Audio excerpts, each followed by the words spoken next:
Welcome to Just Verdicts with your host, Brendan Lupetin, a podcast dedicated to the pursuit of just verdicts for just cases. Join us for in-depth interviews and discussions of cutting-edge trial strategies that will give you the keys to conquering the courtroom. Produced and powered by LawPods. Greetings, fellow legal minds. You may have noticed a change. We are now Just Verdicts. Formerly Trial and Medical Error, our podcast is undergoing a transformation. We're zeroing in on what truly matters: the strategies, stories, and mindset behind remarkable jury verdicts. Please join me as we dissect the anatomy of legal triumphs, spotlighting the lawyers, jurors, and narratives that shape courtroom outcomes. From pivotal cases to insider insights, we're here to fuel your passion for the law.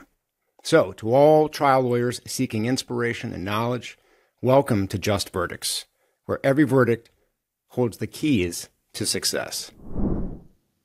On today's episode, I talk with Attorney Mark Schultz. Mark is a longtime trial attorney, has had some spectacular results over the course of his career, but more recently, over the past 10 years or so, has transitioned into trial consulting, specifically performing focus groups for attorneys first in Pennsylvania, now all across the country.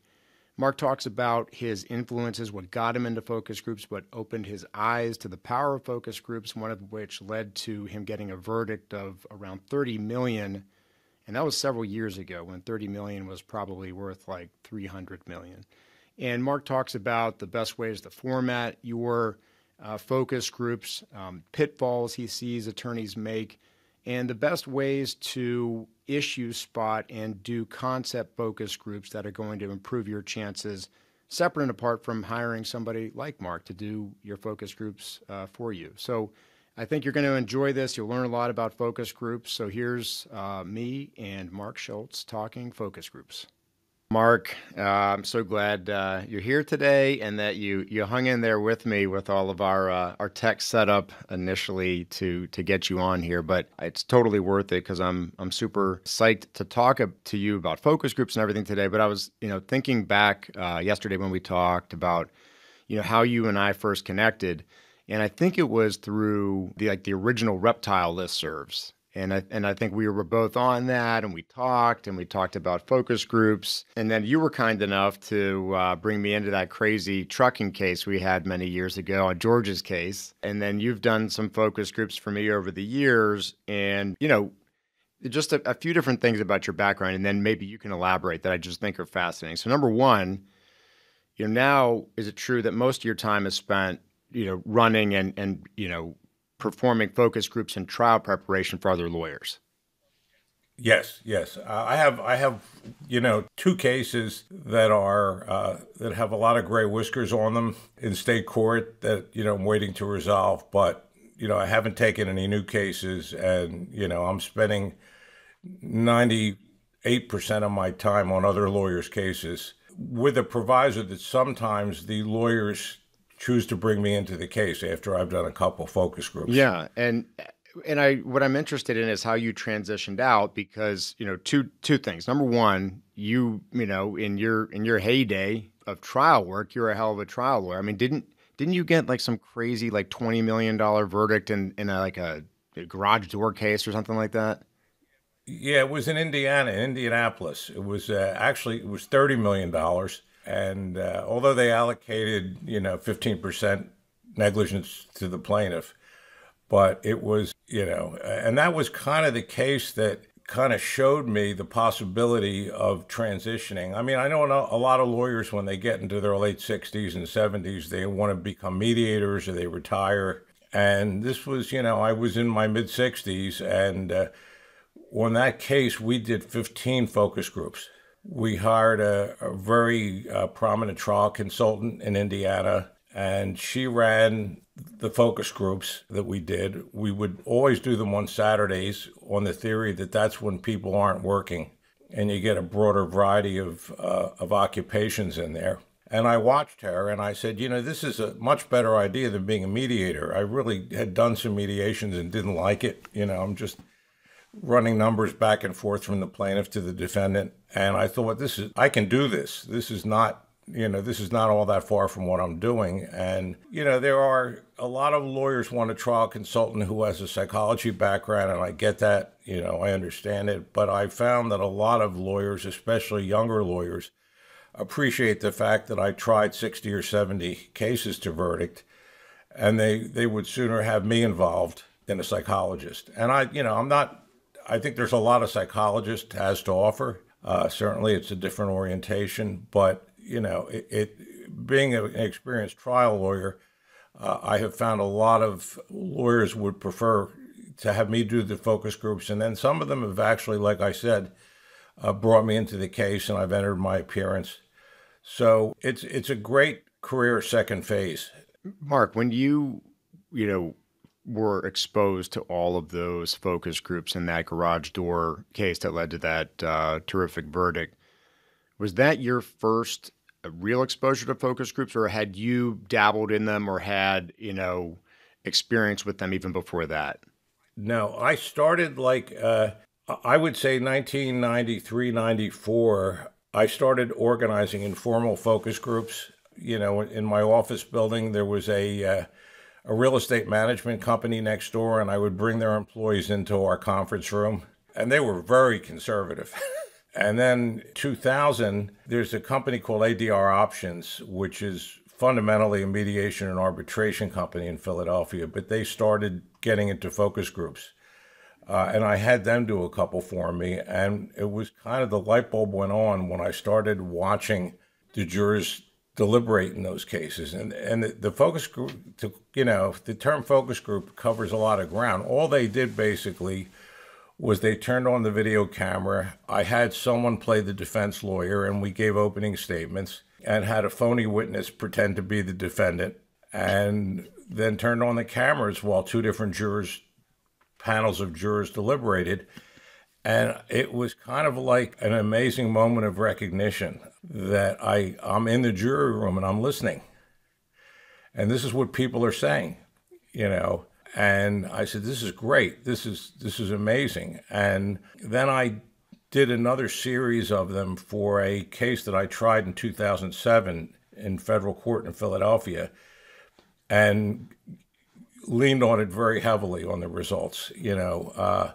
Listened to the deliberation video multiple times for clues and for ideas. Ended up, getting a really good verdict, and they had given me ideas and little sound bites that I was able to use. And at that point, I was hooked and started offering to do them for friends. So tell me how, you evolved. Light bulb goes off. You're personally able to use information from focus groups on your cases to get some terrific results. You've kind of got the focus group bug. Can you walk me through, how you've gotten to now, having your own, focus group trial consulting company, and how your approach to running focus groups has evolved? Yeah, I did 4 or 5 of them for friends of mine. And I really enjoyed it. It went well. And I decided I needed a name. And I figured since I wanted to focus on Pennsylvania, I'll get into it later. This is obviously long before the pandemic. And I didn't want to drive long distances. I wanted to do focus groups locally. So I used the name Keystone to signal that it was Pennsylvania. And, I started getting a lot of calls. And I started doing a little bit of advertising, just mass emailing for the most part. And I got a website going. And this is while I was still practicing pretty much full time. And, people, the majority of people, some of whom were really good lawyers, had never done a focus group. These are people who I know have tried lots of cases. I respect their ability, had never done one. And, pretty much it was, I think I'd like to try this. How did you, when you first started running focus groups for your friends, okay, so people reach out to you, they know you've got experience, you're interested in helping. What was the typical format that you would do then? And has it changed over time? And do you run different formats of focus groups now? Yeah. Yeah, I run several different formats. I try and kind of look at what the lawyer wants to accomplish and give some of my own input and organize the format of the focus group around that. Well, walk me through that. I mean, so give me an example. Like what's something common and helpful that people want to, they want to accomplish? Well, I did one on a drug case. And what's a drug case? Is it civil case or is it a criminal case? Yeah, civil case. A civil case. Yeah, this is a case where a drug manufacturer is being sued for failing to warn about detrimental effects of their drug.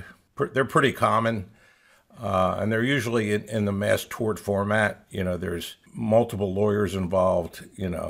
Hundreds or thousands of plaintiffs, and in this particular case, and there's a lot of these cases, it focused on, did the drug company know about these detrimental effects, or should they have known?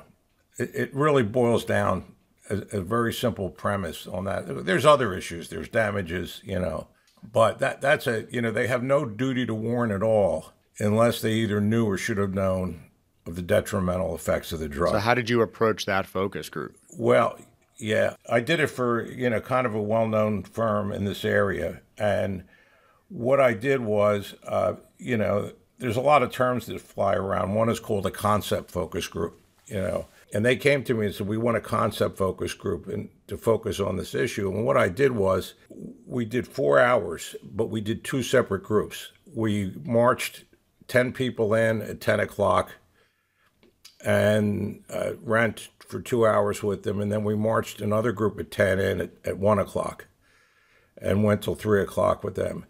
And basically the format we used is, look, the first thing we're going to tell you is there's this drug and it does potentially cause some detrimental side effects. And the whole issue, and the first thing I put up on the screen was the jury charge. I said, if you were a real jury, this is what you'd see, basically what did the drug company know and when did they know it, kind of a Watergate thing. And I want you to look at all the things you're going to hear. I want you to look through that lens. Of the jury instructions. Yeah. And is that an approach you take in a lot of your projects? You use the jury instructions? No. I mean, I think what happened was, and these were, really experienced, smart lawyers who really wanted to focus on this issue. And in these cases, they're not concerned about things like what kind of impression does the plaintiff make? What kind of impression does our expert make? The kind of persuasion issues that you see in most cases. It was really, here we showed charts with evidence of, how often these side effects were appearing, when they were appearing. We were using, basically bringing in 20 people. We got it wasn't like a statistically significant sample, but it was enough that it gave them ideas. And there were like 8 lawyers in the side room. We did it in person, watching this go on. And on every break, they had a million things they wanted to cover, So that's an example of how I could craft it. More typically, people are concerned about things like, is my client going to make a good impression? How can I coach my client to be a better witness? I did one for a lawyer in the Bronx about 6 months ago, and he had a Yemeni immigrant who was a doctor, and he was really concerned about the kind of impression the guy would make. So and there were serious medical causations in the case, causation issues in the case. But the fundamental thing he was concerned about, which we're all concerned about, is, are they going to believe my client? So we spent, in that particular one, we set up a Zoom direct and cross. He brought in a defense lawyer friend of his, and he gave his client direct. Then the defense lawyer cross-examined his client, and then we debriefed the jury on that. And we spent, it was, I think, a 3-hour focus group, but we spent the majority of time on that, kind of debriefing them on what they thought about the plaintiff. Did you guys do that live? I mean, was it? No, it was pre-recorded. It was Zoom. Okay, gotcha. All right. No, yeah. I mean, actually, my paralegal hosted the Zoom. No, what I mean is, did you do, so when this plaintiff or this gentleman who was being examined and crossed, did that happen in the moment on the Zoom, or had that been pre-recorded and shown to the Zoom focus groupers? No, it was pre-recorded and shown to the focus group. And so then did you break it down so you would do the direct and ask questions, or did you show it to them all at once and then get their impressions afterward? I debrief them typically, and I like to use the term debrief because I think it's a lot more valuable than deliberations are fine, and I think they're okay. But I think a good debriefing is worth a lot more to the lawyer than just allowing the jurors to deliberate, which is the way it used to be done. So I debrief them after the direct, and then I debrief them after the cross. And I sent the lawyer the recording, and the next phone call I got was from him, and he got a $117 million verdict, which in the Bronx apparently is... I don't know. That's going to be good anywhere, even in the Bronx, which I know produces some big verdicts. And but why? So just curious on that one. So I mean, let me ask you a few different questions on that. So you seem to be of the mind now that you like to just go straight to the debriefing, where you, as the moderator of the project, are interviewing and facilitating a discussion with the focus groupers, right? Yes. Do you ever do a bit of both? Have them talk amongst themselves, like pose a question, have them talk amongst themselves, and then debrief? Or are you pretty much the mindset now that best bang for your buck is a professional like you talking with the group in a guided discussion after? Well, this is a constantly evolving process. So I'd like to say for now, at least, I prefer to debrief them first. I do, when the pandemic first hit, I didn't really have deliberations at all. I found on Zoom it was problematic at first, till I learned how to manage that. What's the secret to managing a deliberation on Zoom? Well, I think you have to really, make sure that everybody's muted except the person who's going to talk. And what I do is during the deliberations, I have my paralegal do the monitoring of it so that I'm not on the screen. And she'll call on people and not debriefing. I'll ask people, what particular about the plaintiff's testimony did you find not believable? For example, that's a debriefing question. She might just say, okay, Joyce, what do you think? Yeah. Harry, what do you think? And then I found as time went on that I could just leave them all unmuted. And, with Tricia there monitoring the conversation, they didn't talk over each other as much. I think I had this fear that it would end up being like a cable TV debate with people talking over each other. But eventually it worked out okay. And I, typically, to me, 8 to 10 people is what I like to use. And eventually it worked out. But right now the format I'm using, my default format in most cases, is I debrief them through most of the focus group. And then at the conclusion, we have deliberations. So can you just give me an example? So we're talking about this case results in a $117 million verdict, and a big part of it clearly was credibility, believability, presentation of, and I'm assuming this gentleman was a plaintiff, right? He was the plaintiff? Yes. So as the moderator debriefing that, can you give me an example of how you carried out? So you showed the direct, how did you kind of probe into what people were thinking, what they liked, what they didn't, what they thought was problematic? Yeah, a lot of that is improvised at the time because I'm hearing him for the first time. Yeah, and with questions like, what's your immediate impression of him? Do you find him believable? What particular things about his testimony bothered you? What did you think about his affect? Those sorts of things. And this was a case of admitted liability. And he had a lot of complaints, which were, I'll just say, peripheral. That most people, we've all been through this, where your client has a complaint that you want to just keep this out of the case. It just sounds like he's whining. Or clearly is just, it's just a reach. And it's questionable whether it's really related to the core injuries, right? Yeah.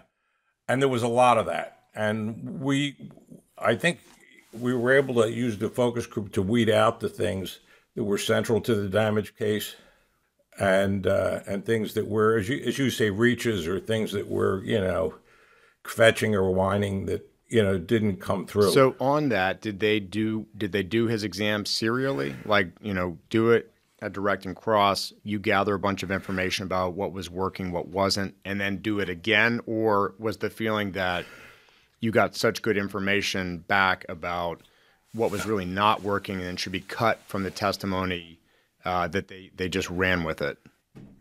Yeah, I think they ran with it. I would have been happy to do that, to do another one. One of the things I'm finding is people are so understandably cost conscious because, everybody's got a budget on their cases. And some people hear the word focus group and they think, oh my God, this is going to cost me a fortune. And, I asked him, do you want to do another session? And he said, no, that's okay. And he might have felt, I don't want to spend the money, or he might have felt, look, I think this was really good. And I think it probably was really good. So he was able to take that and filter it. And what he told me was that, his client watched the focus group deliberations, the debriefing and the deliberations. And he said it was like a game changer, that this opened his client's eyes. Yeah. And I did, I had this one case, and it was just the perfect example of that, where I had the greatest concern that the case would rise and fall with my client's testimony. And sure enough, when we did direct and cross the first time, the people they did not like my client, and they really, really ripped him apart. And I feel like, you can't show that to all of there's a lot of clients you couldn't show that to. Yeah, I think it would be so hurtful or harmful. But there are certain clients, like this gentleman in this case and my client in that case, who, they're able to just watch it, process it, internalize it, and, iterate. And in those situations, I think it's incredible. But, I guess, how do you walk that line between, is this one we should show it or not to them? I think that's up to the lawyer, who has the best knowledge of the client's personality and the client's sensitivities. They have to make that decision ultimately. I think that you either have to show it to the client, which in this case, the client was incredibly grateful. And not because of the verdict. He was incredibly grateful because he thought, boy, this is really good stuff. Right. Well, he was obviously, sophisticated enough to recognize that it's a tool. It's an opportunity to improve rather than some, personal, insult. Without stealing trade secrets, can you share with us a little bit what you do to recruit prospective focus groupers these days? Yeah, sure. All the recruiting is done by my paralegal, Tricia, and she has a couple different things. She uses Craigslist. She uses different Facebook groups, and in rural areas, we'll hire somebody to go put up posters or flyers in the local supermarkets, coffee shops, that kind of thing. But I think the majority of it, I'm not in touch with her constantly about this, but I think the vast majority of it is off of Facebook groups and Craigslist. Yeah, it's interesting. I had sort of gotten away from Craigslist for a while, but gone back to it because I think if you ask the right questions, you can still identify some really good potential participants for your project. So I have gone back to focus group as of late. I'll tell you a quick story on Facebook. You can pay very little money to run an ad on Facebook these days. And I thought to myself, oh, this is going to be the magic solution for finding people in different counties and so forth. But I think it's not the perfect solution, because I would say 80% of the response I got back were, I'm not sure if they were like robots or bots, or they were people from, far off countries, but just got some really bizarre people. A couple of them popped into our project and I had to immediately delete them because it just was a train wreck, which is one of the great parts about Zoom deposition or focus groups these days, is you don't have to physically ask somebody to leave anymore or suffer through them being there. You can pretty much end it immediately. Yeah. Yeah, I have some really interesting stories about that. I had one juror who was on his phone and got on a bus. You're watching him on the bus, right? Yeah. Well, we shut him off pretty much. After you realize that, not totally paying attention. Yeah. And plus, probably everyone on the bus could hear what the case is. This is true too, right? So, but there are certainly things about Zoom focus groups that are great. There are certain things about it that are not. And I've gotten back into doing some live groups. Why? What is because I'm 100% Zoom these days. I just don't see the positives of all the rigmarole, the problems that come with people in person. What's the big upside that potentially makes an in-person worth it? Amy Pardick, who was our jury consultant in the Indiana case, who I've used in other cases since then when I want to bring somebody in to help me, is terrific, and she's brilliant, and she hates Zoom. She says you don't get the same kind of chemistry and honesty. You don't get the same kind of confidentiality that you can impart to a live group. And I think there is some truth to that. I think there is some, I don't want to say magic, but there's some chemistry in a live group that you don't get. The question is, does that chemistry produce results that are tangible and useful? It's hard to say. But, the other side of that is that I have had lawyers come to me and say, I want a live group. Okay. And what's their rationale? Is that just what they have fixed in their mind of how they're done, or what? For whatever reason, they have it fixed in their mind. But it could be the same thing. Look, let me say to you, if Amy Pardick thinks that live groups are better, there must be something to it in her mind, because she's been doing this, 30 years and has had enormous success. I mean, I can tell you, she was a major part of that verdict in Indiana. So, but I won't. The other thing is, for me, I'm doing groups all over the country. When the pandemic hit, I started doing groups in Texas and Oklahoma and Arkansas and Louisiana and the Carolinas. And I mean, I'm not driving down to do groups in those places. The cost would be prohibitive, and I just, life is too short. But, Zoom has opened a lot of doors for me to do cases in different areas. But, there are certain cases that are so big, and the lawyers are so concerned about getting the best result that they want to insist on a live group if they think there's value to it. So, well, speaking of, getting the best results, from your vantage point, if somebody comes to you, I do mostly medical malpractice. Somebody comes to you with a med mal, and say they are just beginning discovery on the case. What is your recommendation for the type of focus group to run? What's the best format and or formats? Like, does it change? Like, okay, we're going to start with this one, and then we're going to, evolve into these types of projects. Well, typically the sort of thing, and I won't say I do a lot of those, but I've done a dozen over the years in different, nursing home and medical malpractice cases, that were not anywhere near trial ready, that were still in discovery. And the sort of approach I use is to say, look, if, Dr. Jones or the head of the hospital, whoever was in this chair, what kind of questions would you want to ask them? And so walk me through that. Meaning, so defendant, doctor, or the target defendant, and the idea being what? You give some, little overview of what the case is about, and then you pitch to this group, okay, now imagine that doctor who's being sued is sitting here, and you can ask him questions, what do you want to know? And that's the approach there. Okay. Yeah. And that leads, of course, and like I said, these things they're more like jazz than classical music. Stuff comes out and you have to react to it. You can't plan, one or two people will start to go off in a direction and in one of these things, and that will lead to other things. Sort of like a deposition or trial, you have your outline, but if something else pops up, you got to be prepared to go that direction. Yeah. And then, of course, the lawyer's sitting, if it's on Zoom, the lawyer is not visible to the group. Why is that? Why do you think that's important? Well, I guess it's a habit I got into, but I kind of wanted them, what's going to come up in their minds is, who is this guy and who am I doing this for? Oh, I see what you mean. Meaning, not you, the moderator. You have to be on the screen, right? Okay. Yeah. The person that's consulted you to do this, you don't want them on the screen. Okay, right, sure. Right. But we'll go back to them periodically, or they'll text me, and they'll say, oh, my God, try and find out this, or this. Yeah, absolutely. So then moving forward in the life cycle of a case, if somebody comes to you and they are a couple weeks before trial, what's your typical recommendation for the type of format project to run at that point?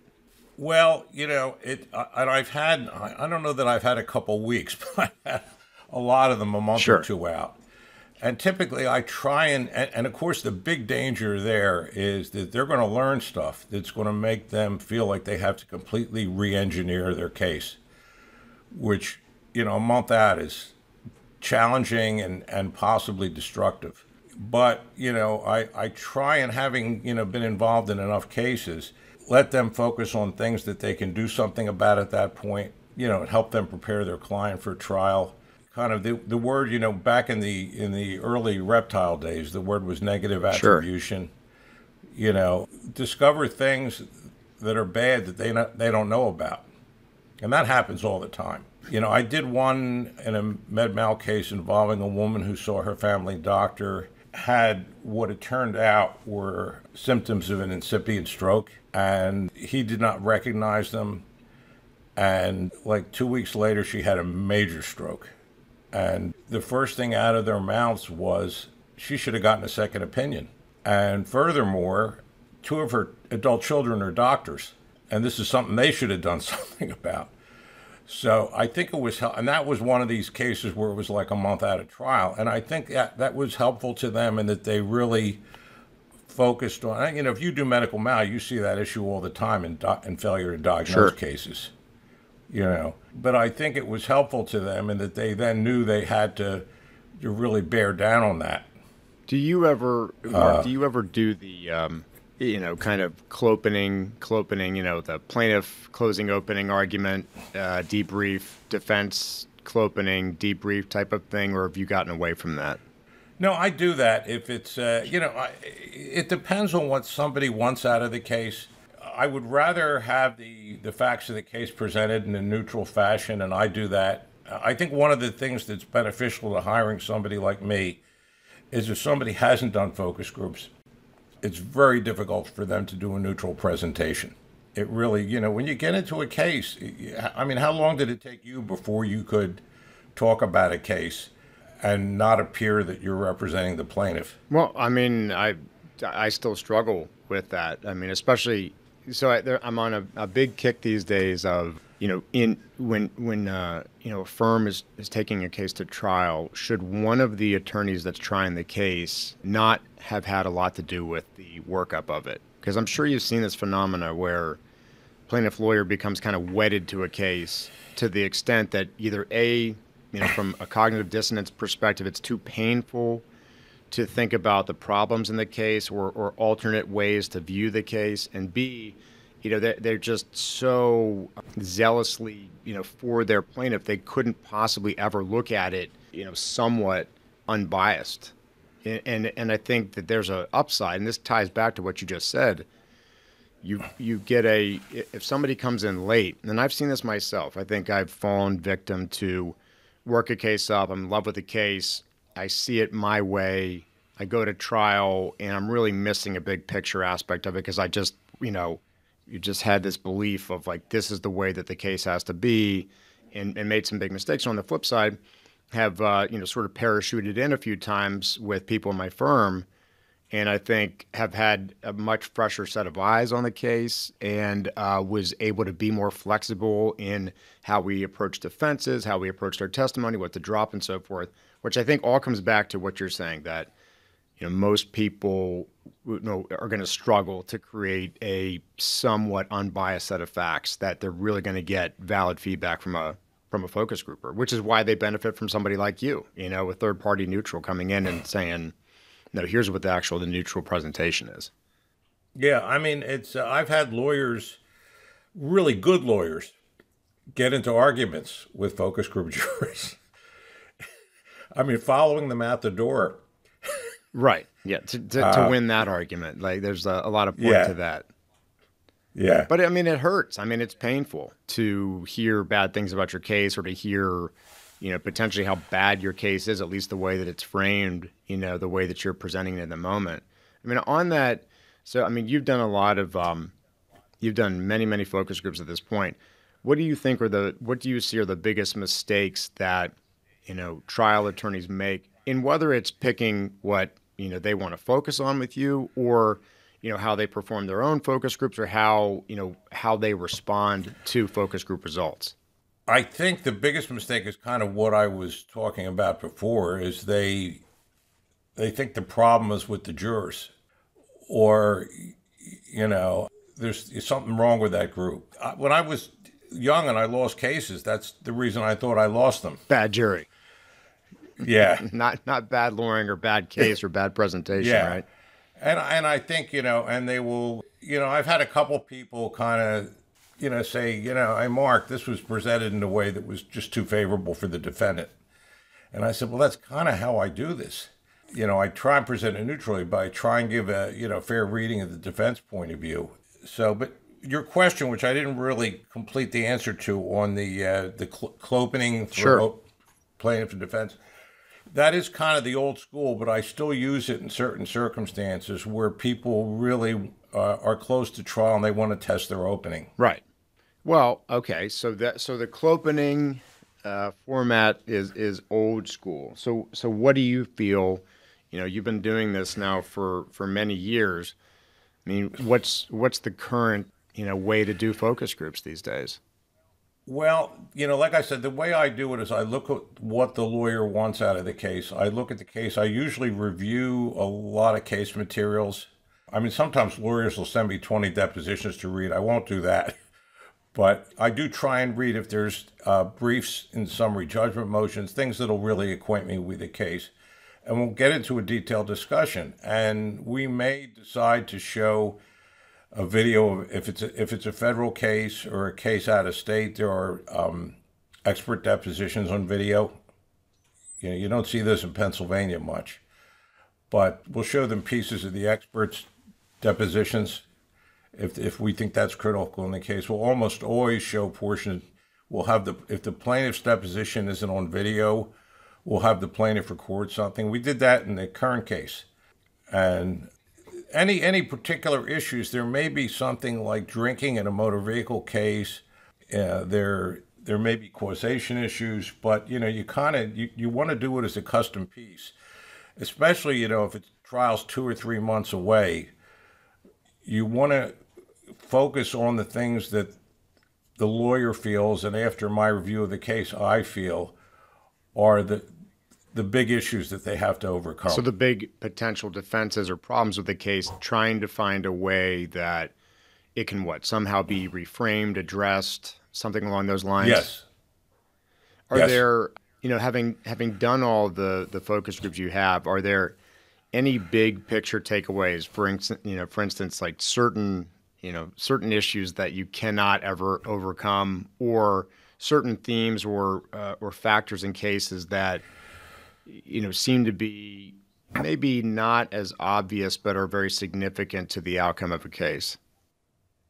There's been very few of them that I could say that are kind of slam dunks where you just, this is a killer. I mean, I did recently a railroad crossing case, and there was a video taken from the engine of the train showing the car. This is in a rural area of Arkansas, showing the car going through the crossing without stopping. And there was just no way they were ever going to get through that. And I'm not sure. Of course, they didn't have that when they took the case. Right. That was something they got in discovery. A gem. Yeah. But so your feeling is generally in most problem issues that come up, you feel with enough, time and effort and digging in through focus groups, you can come up with some degree of solution to the problem. Yeah, and I even think before focus groups, we always had ways of dealing with those. If we knew there was a problem, the thing was you always if there's a negative in the case, mention it in your opening. Don't let the defendant mention it. That before, and to a certain extent, we certainly, there was a life and there were trials before focus groups, and we had ways of dealing with it. This is a refinement that enables us to spot more of those kind of problems and find a bigger variety of ways to deal with them. Right. And yeah, I mean, do you feel that, every case should be focus grouped at this point, or are there some that are so straightforward there's no need? Well, not exactly an unbiased opinion, but I focus grouped every one of my cases. when I was practicing, because there's stuff that comes up that you just can't anticipate. Whether it's, how people view your client or, I had a case against Dollar Store or Dollar Tree, whatever it was, where it was a fall down case and they had destroyed the video or they recorded over it. The manager of the store, the Dollar Tree store, had quit and had vanished. 2 pieces of information. People started putting that together as a conspiracy. That favored you? No, that together with my client, this disappeared manager and my client had destroyed the video. Oh, interesting. And you probably thought a missing video was going to play to your benefit. Yeah, I mean, of course, we didn't try the case, and I reacted in a way that I would have been critical of someone else if they did. I said, well, we know that's not the case, so just put that out of your mind. Yeah, right. Forget about that dumb idea. I should have questioned them, in fact, because, there's a whole organization of trial consultants who do what I do in different levels and different ways. And one of them specializes in conspiracy theories that circulate in juries. So, I think you need to do it. Look, somebody like you that's figured out a way to do it in every single case in an economical way is fine. That's great. I think you need to do that. When I was practicing, I did it. So, yeah, I mean, we do a whole different variety of things. Sometimes we'll consult out, and a lot of times we do them ourselves. And I don't know how you feel about this, but just to the point you said a moment ago of you almost have to do them because you're inevitably going to find out ways that other sort of, quote, regular people will look at your facts in a way that you just hadn't ever considered somebody could look at them. Like, it literally just never even crossed your mind. And so, we will almost, maybe it's every other week at this point, we'll do a 2-hour project, but we'll do like 3 or 4 cases. And the idea is not that we're getting, this perfect information inside of the case, but we know that if we just show some basic facts or show a little piece of video or something about one of the cases we have in the office, we're going to learn a lot just about how it strikes people and what questions they're asking or wondering about it. And, and then it also tips you off of, oh, maybe we should do a lot more specifically focused projects on this case, given what we discovered from that. I mean, I think that's pretty invaluable. I also think there's a big, for doing ourselves, because I think there's a lot of value in having a neutral, a moderator like yourself who's not involved in the case do it. There's a giant value in that because you bring that unbiased perspective. You don't really care. You don't care if they win. I mean, you like them to win. That's what the whole purpose, like you're being consulted, but it's not your case. You don't have skin in the game, and so you can come at it from a more neutral perspective.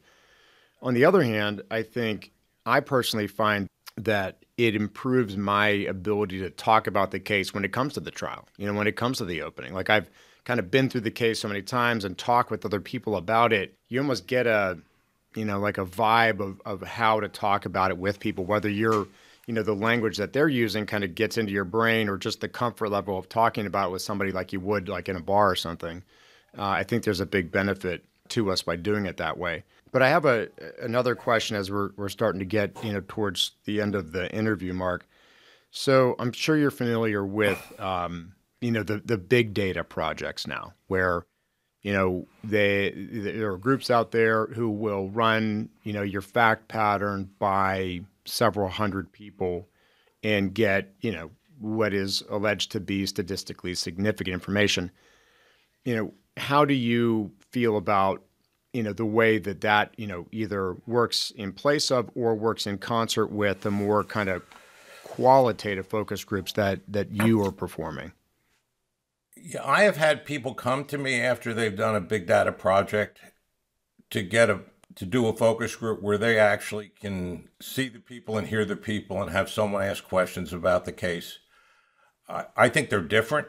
I personally, from a task basis, that doesn't appeal to me. It's not something I want to be involved in. It's too impersonal.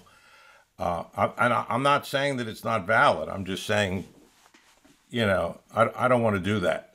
And there is, I think, a certain value in that, but I think also I don't know what those people are saying, how much they're getting paid. It depends on the particular project. But if you're paying, we pay people depending on where they're from, anywhere from $75 to $125 for their time, and we get them focused on the case. We know we've got them for 3 hours or whatever it is, and that gives the lawyer an opportunity to see the people's faces and their facial expressions, and if it's live, their body language. That's another reason, by the way, that a lot of trial consultants want to do live groups. So, I mean, they probably each have their place, and a lot of it is driven by budget.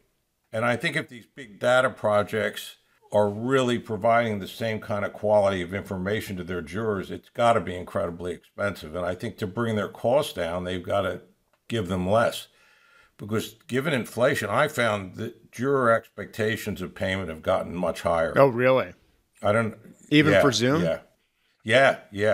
So, Mark, to wrap up here, somebody reaches out to you, and say they're several months out from trial.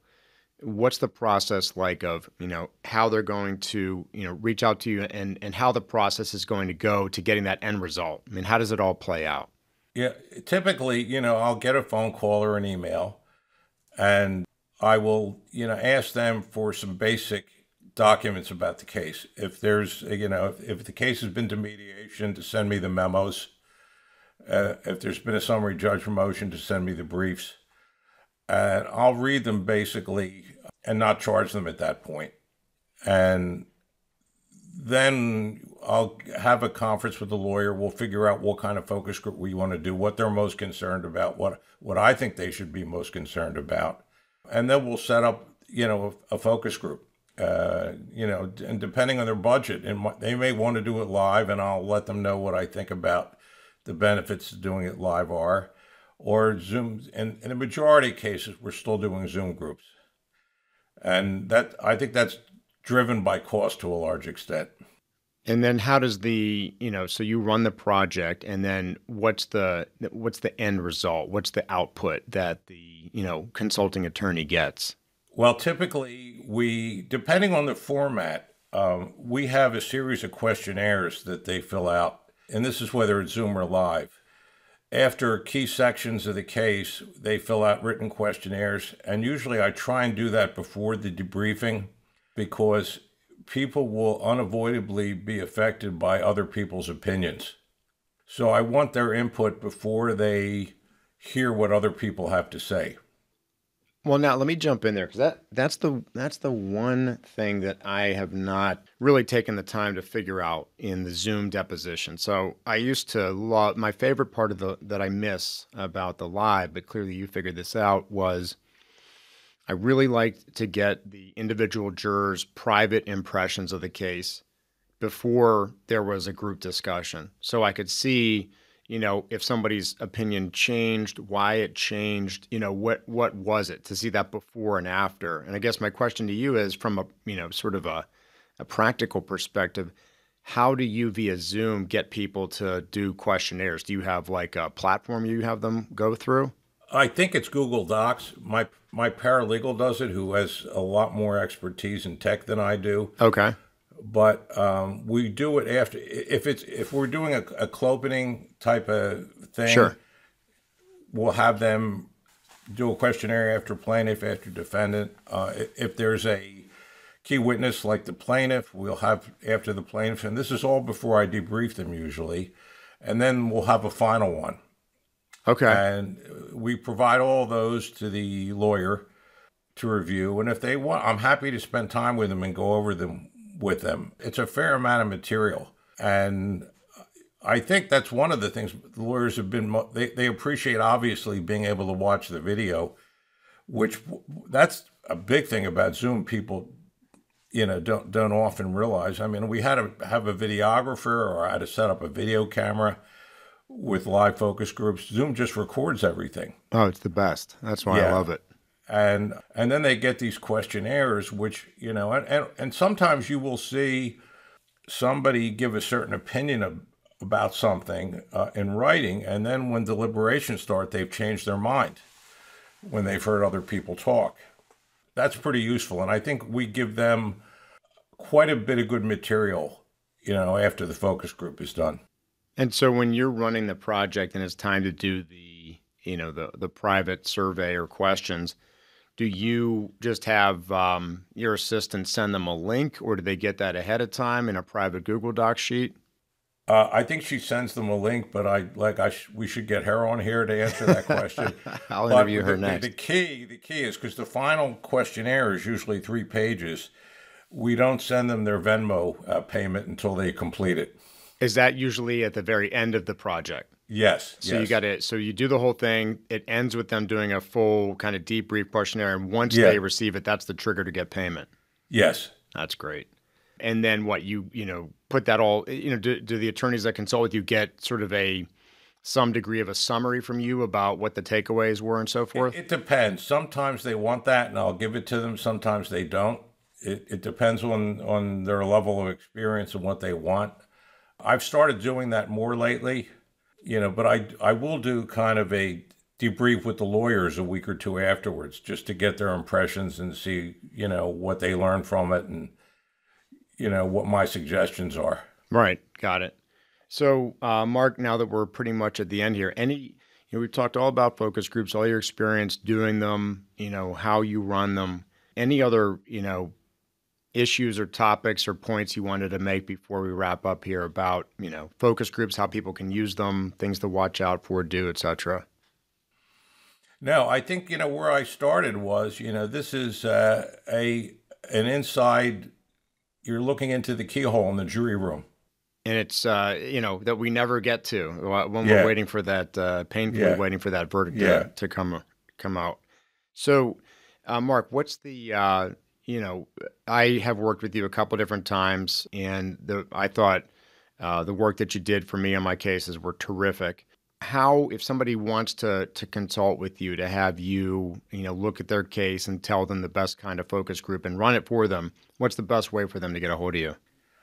They can send me an email, mark@keystonejuryconsulting.com, or my paralegal, Tricia, Tricia, at keystonejuryconsulting.com.